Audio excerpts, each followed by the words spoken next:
This is a story about numbers, but it's really a story about people. People ravaged by the overdose crisis.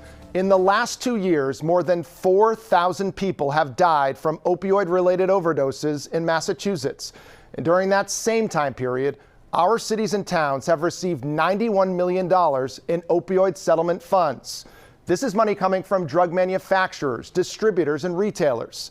Settlement money that's supposed to go to things like prevention, harm reduction, treatment, and recovery.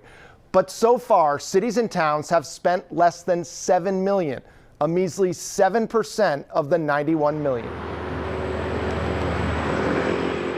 We've had more than ample time to do this.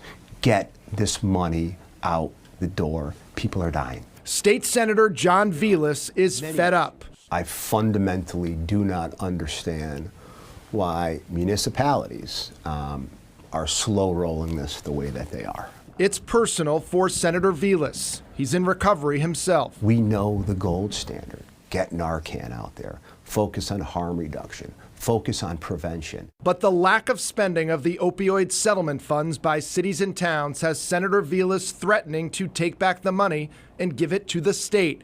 Is it time to set deadlines? And if deadlines aren't met, to kind of bring that money back, almost some type of a clawback provision.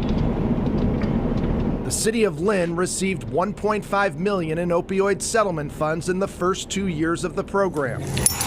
Money that's paid for this community wellness vending machine that gives 24-hour access to everything from sexual health supplies to wound care kits. They've also purchased naloxone boxes and sharps containers for used needles. While deaths are down, 45 people from Lynn died from overdoses in 2023, the 9th hardest hit community in the state.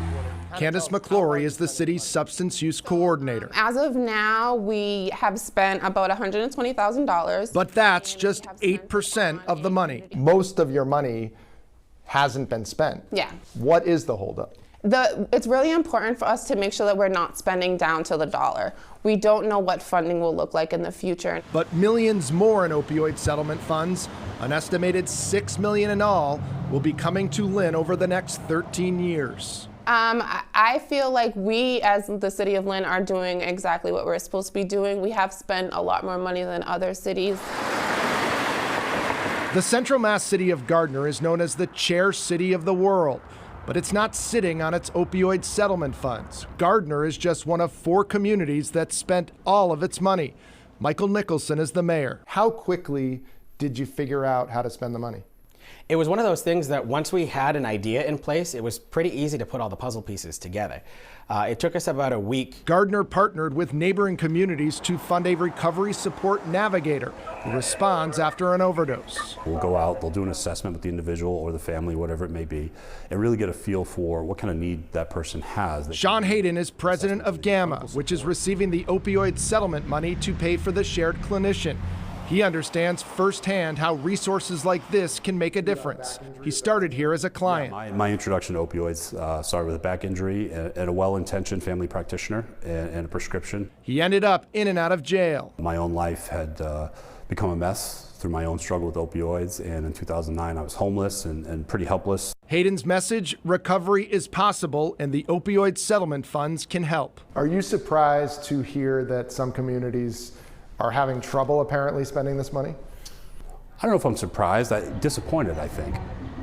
To be fair, Gardner has a smaller pot of money to spend than some of the larger communities in Massachusetts, but how quickly and effectively it used the $330,000 could be a model for others. Ahead at 6, the city at the epicenter of the overdose crisis in Massachusetts, Boston is getting tens of millions to address the issue and save lives. So why have they only spent fewer than 5% of those funds? We put that question to the city tonight at 6. If you want to see how much money your community is receiving in opioid settlement funds and how much it's actually spent so far, go to our website, WCVB.com. Mike Bodette, 5 Investigates.